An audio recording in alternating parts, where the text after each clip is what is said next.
Assalamualaikum warahmatullahi wabarakatuh. Tabi pun. Hai everyone, bagaimana kabar kalian? Semoga sehat selalu ya. Jangan lupa patuhi protokol kesehatan COVID-19.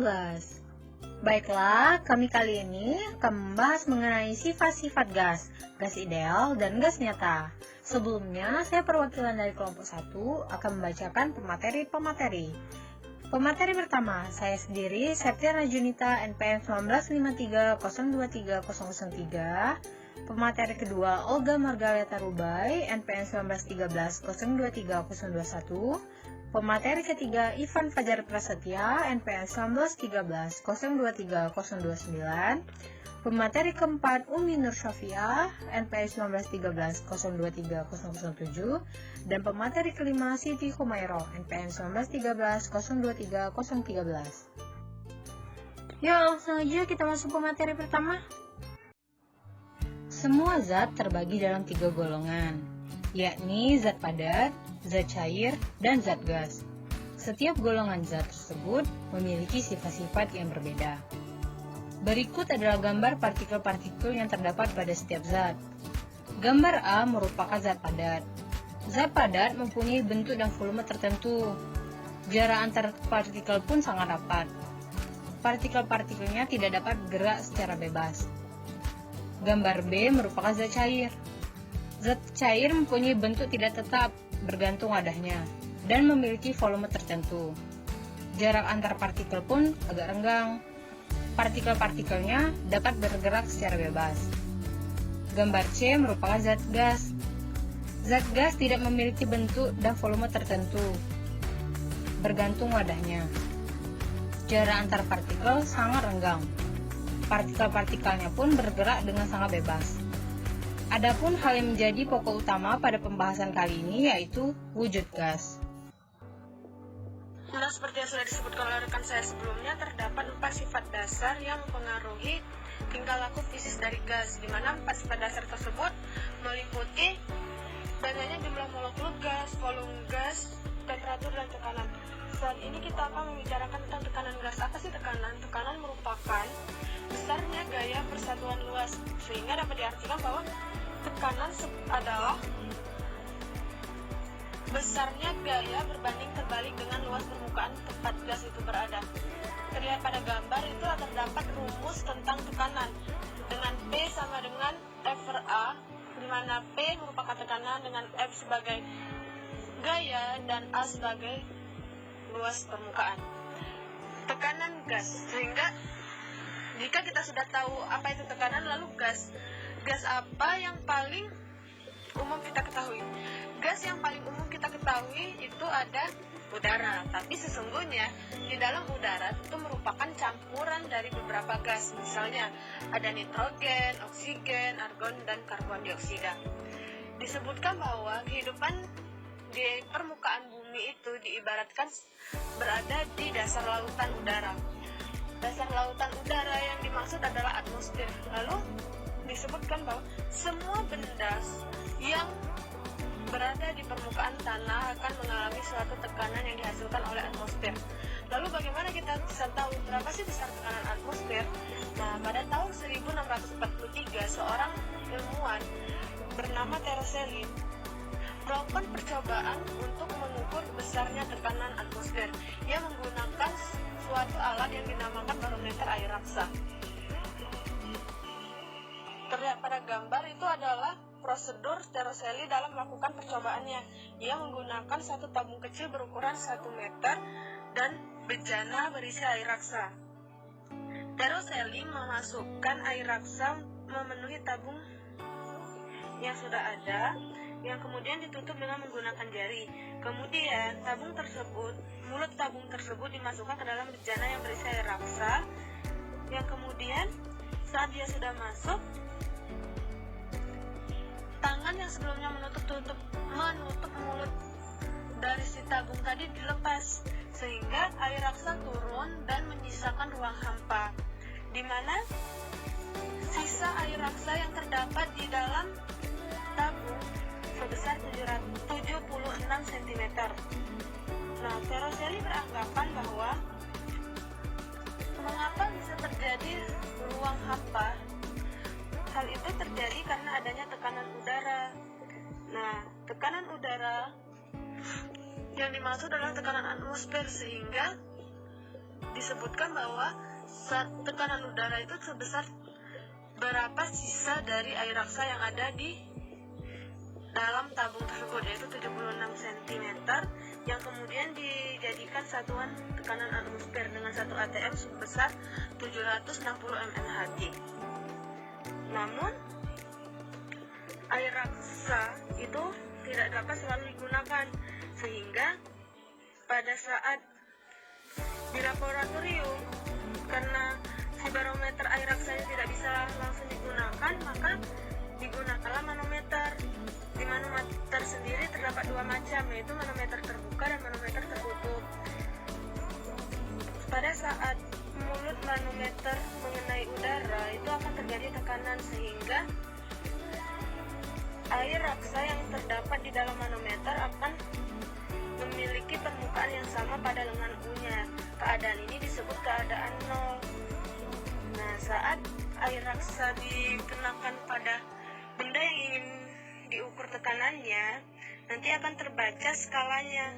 Nah, skala yang terbaca inilah ya merupakan besarnya tekanan dari benda tersebut. Untuk manometernya sendiri bisa dilihat pada gambar. Selanjutnya akan dilanjutkan oleh rekan saya. Baik, selanjutnya saya akan menyampaikan mengenai hukum-hukum gas sederhana. Banyak pengukuran gas memperlihatkan bahwa pada tekanan rendah, tekanan, volume, temperatur, dan jumlah gas dihubungkan dengan pernyataan PV sama dengan nRT, di mana konstanta gas R sama untuk setiap gas. Persamaan ini cukup banyak dipenuhi oleh kebanyakan gas pada temperatur dan tekanan kamar, yaitu sebesar 25 derajat Celcius dan tekanan 1 atmosfer. Semua gas semakin mematuhi persamaan ini ketika tekanan gas berkurang. Dengan demikian, persamaan 1 adalah hukum pembatas. Dengan pengertian, semua gas mematuhinya pada batas tekanan 0. Gas yang mematuhi persamaan ini secara tepat disebut gas sempurna atau gas ideal. Gas nyata adalah gas yang sebenarnya, seperti oksigen, hidrogen, atau udara yang tidak mematuhi persamaan 1. Tidak mematuhi persamaan 1 dengan tepat kecuali pada batas tekanan 0. Selanjutnya, hukum Boyle. Dari beberapa hubungan di antara variabel gas, yang pertama ditemukan adalah hubungan antara tekanan dan volume. Hubungan ini dikemukakan pada tahun 1662 oleh Robert Boyle. Boyle menemukan bahwa volume sejumlah gas pada suhu tetap berbanding terbalik terhadap tekanan gasnya. Bisa kita lihat pada grafik tersebut. Setiap kurva dari gambar menunjukkan ada pada temperatur tunggal dan karenanya disebut isoterm. Menurut hukum Boyle, isoterm gas-gas membentuk hiperbola. Gas nyata hanya memiliki isoterm hiperbola pada limit P sama dengan 0. Boyle digunakan untuk meramalkan tekanan gas jika volumenya berubah. PV sama dengan konstan atau P1 sama dengan P2 kali V2. Dengan P adalah tekanan gas pada suhu tetap, V-nya adalah volume gas pada suhu tetap. Penjelasan molekuler hukum Boyle dapat ditelusuri pada kenyataan bahwa bila volume ruang suatu sampel dikurangi setengahnya, maka ada 2 kali jumlah molekul persatuan volume. Oleh karenanya, jika volume menjadi separuhnya, maka tekanan gas menjadi 2 kali lipat. Hal ini menunjukkan bahwa hukum ini bersifat universal tanpa merujuk pada komposisi kimia suatu gas. Yang selanjutnya yaitu ada hukum Gay-Lussac. Hukum gas sempurna diperoleh dengan membuat tetap tekanan dan jumlah dari gas. Hal ini menghasilkan hukum seperti yang di slide, yaitu V1 per T1 sama dengan V2 per T2 sama dengan konstan, atau P1 per T1 sama dengan P2 per T2, di mana molekular Gay-Lussac terletak pada kenyataan bahwa kenaikan temperatur gas akan menambah kecepatan rata-rata molekulnya. Molekul ini lebih sering bertabrakan dengan dinding dan dengan pengaruh yang lebih kuat. Oleh karena itu, gas tersebut melakukan gaya rata-rata yang lebih besar pada dirinya sendiri dan kemudian melakukan tekanan yang lebih besar. Yang selanjutnya yaitu ada skala temperatur termodinamika. Asas Avogadro, pada tekanan dan temperatur yang tetap, volume gas sempurna sebanding dengan jumlah gas yang ada. Pernyataan ini adalah kandungan utama dari asas yang dinyatakan oleh Avogadro. Pada tekanan dan temperatur yang tetap, volume gas sempurna sebanding dengan jumlah gas yang ada. Pernyataan ini adalah kandungan utama dari asas yang dinyatakan oleh Amadeo Avogadro. Asasnya menunjukkan bahwa volume molar, yaitu volume yang di tempatnya per mol molekul, harus sama untuk semua gas selama temperatur dan tekanan bertingkah laku sama. Dua kumpulan kondisi kini digunakan sebagai nilai standar pelaporan data.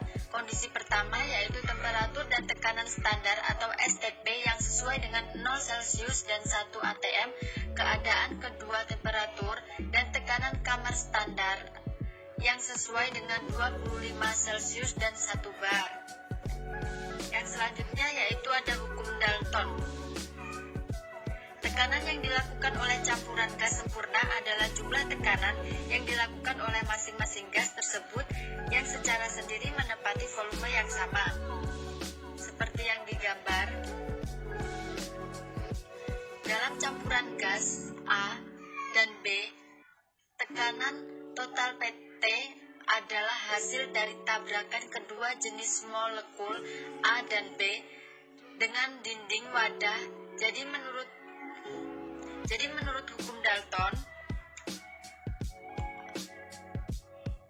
seperti yang di slide, yaitu PT sama dengan PA per PB sama dengan NA RT per V plus NB RT per V sama dengan RT per V, NA plus NB sama dengan N kali R kali T per V, di mana jumlah mol gas yang ada diberikan oleh N sama dengan NA plus NB, dan PA dan PB adalah tekanan parsial yang masing-masing gas A dan B.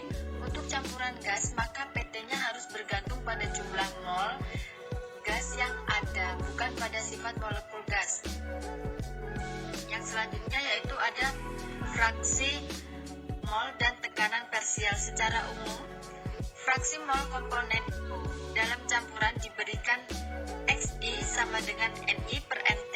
Jika hanya ada dua komponen, maka XA plus XB sama dengan NA per NA plus NB plus NB per NA plus NB sama dengan 1. Jika suatu sistem mengandung lebih dari dua gas, maka tekanan parsial dari komponen ke I terkait dengan tekanan total diberikan oleh, yaitu PI sama dengan XI PT. Yang selanjutnya yaitu interaksi molekuler. Gas nyata menunjukkan penyimpangan dari hukum gas sempurna karena molekul-molekul saling berinteraksi satu sama lain. Gaya tolak-menolak, molekul membantu penguaian, sedangkan gaya tarik-menarik antar molekul membantu pemampatan. Gaya tolak antar molekul hanya arti saat molekul akan saling bersentuhan. Gaya ini adalah interaksi jarak pendek. Hal ini adalah kasus pada tekanan tinggi bila molekul menempati volume yang sempit. Sebaliknya, gaya tarik antar molekul mempunyai jarak relatif yang jauh. Gaya ini juga penting jika jarak antar molekul cukup berdekatan. Akan tetapi, tidak perlu bersentuhan. Namun, gaya ini tidak efektif jika molekul terpisah jauh. Faktor pemampatan.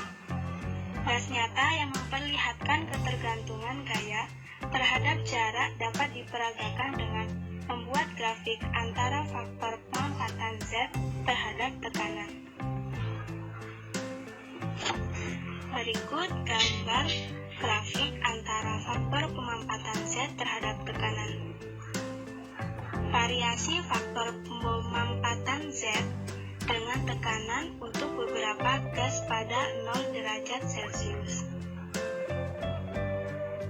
Pada tekanan sangat rendah, semua gas yang diperlihatkan mempunyai Z sama dengan 1 dan berperilaku mendekati sempurna.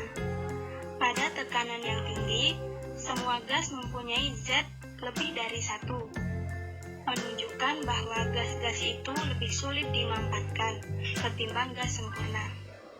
Sekarang, gaya tolaklah yang menang, sedangkan pada tekanan menengah, beberapa gas mempunyai Z kurang dari 1, yang berarti gaya tarik yang menang dan lebih mudah dimampatkan.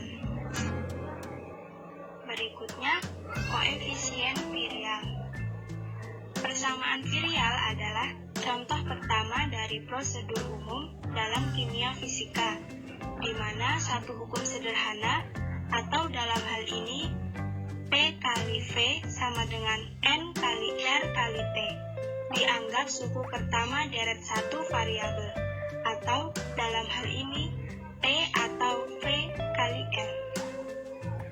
Persamaan virial dapat digunakan untuk memeragakan suatu hal penting, yaitu walaupun persamaan keadaan gas nyata dapat sama dengan gas sempurna sewaktu P sama dengan 0, semua sifat-sifatnya tidak perlu sama dengan sifat-sifat gas sempurna. Seperti pada berikut, P kali V per R kali T sama dengan 1 ditambah B per V ditambah C per V kuadrat ditambah D per V kubik dan seterusnya. Karena koefisien virial bergantung pada temperatur, mungkin ada temperatur di mana Z mendekati 1 dengan kemiringan kurva 0 pada tekanan rendah atau volume molar tinggi. Yang selanjutnya yaitu persamaan van der Waals. Dari persamaan keadaan virial dapat ditarik kesimpulan hanya dengan memasukkan nilai khusus koefisien-koefisiennya. Persamaan van der Waals mencoba mengusulkan koreksi terhadap persamaan gas ideal dengan mempertimbangkan karakteristik gas real, yaitu molekul-molekul gas real mengisi satu volume tertentu dan terjadinya interaksi antara molekul-molekul gas real. Berikut persamaan van der Waals. P plus A per V kuadrat dikali V dikurang B sama dengan R kali T.